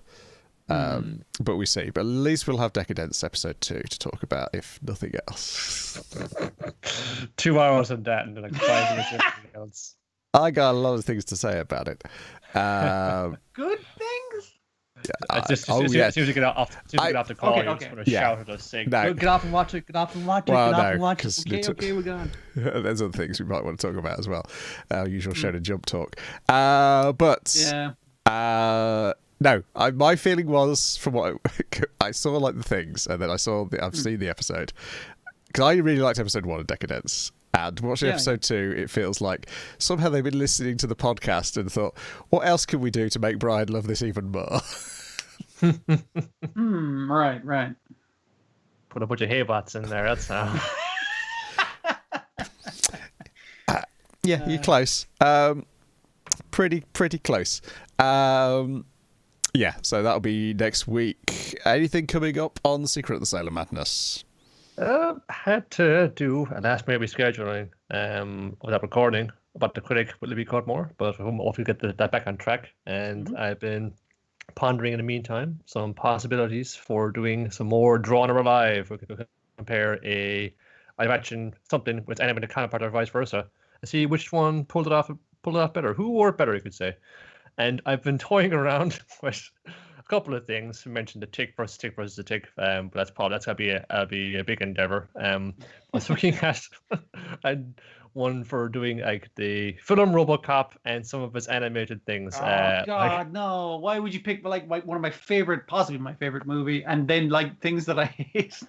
There have been a couple of animated things that like really have, pick like one out there that closely mirrors them or remembers like events like that transpired in the film and see which what was gained, or more like what was lost in the transition to animation here for children to watch on Saturday morning. That's going to open us up to doing fucking Rambo and his squad of friends. That kind of shit. There's a bunch of those like, hey, we could make this for kids too. But think of it this way: this will spare you as having to consider the possibility or of having to sit through a good portion of that to fill out what would be like a regular sized podcast. Sure. That's to say, no. We already know what this film is or what this thing. This is already known quantity. How does it translate to animation or the other way around? I was thinking in terms of that, like we could nearly do Ghostbusters again as an excuse to watch Ghostbusters. But I think generally the opinion, like if we do spoilers beforehand, I figure I'm going to say that I like the cartoon better than the movies. So that seems to be the what people have come around to. At least people I know or interact Yeah, with. yeah. But actually, with distance, I think I like the consistency of the Up to a certain period, Brian. I was Okay, going to yeah. say, yeah. I feel Probably like because they keep making more Ghostbusters films, and it's kind of well, there's more good Ghostbusters cartoons than there are good Ghostbusters films. Yeah, That seems to be yes, coming but I don't around think right I don't think any of the films necessarily reach the depths of the cartoon either. Fair. Yeah. On Dynamite in the Brain, on the podcast feed, it will be our Haikyuu episode, where we finish off season 1, and then we're recording, and I don't know whether it will probably be on the Dynamite in the Brain YouTube channel rather than Twitch, so it'll be there permanently. It'll be me, Bradley, and Dwayne talking One Piece Stampede. Hey. As we officially start season 2 of Dynamite in the Brain. Brand new cast.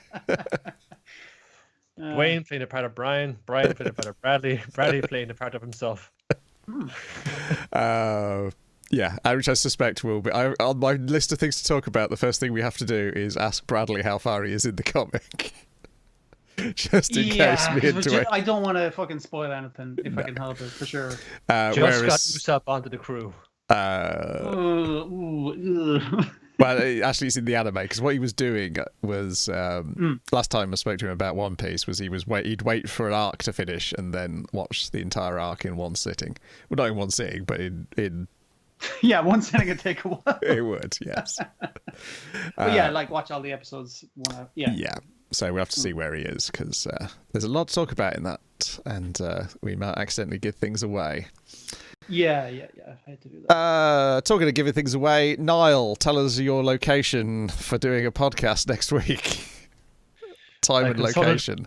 I consulted with the Great Beyond, and it's telling me that if I go to a certain place on the 21st of July, which is a Tuesday, and be in the Stone Circle, the Stone Podcast Circle at 7:30 in the evening, something will occur of great fortune. Fantastic. Okay, so that's Tuesday at 7:30 or thereabouts.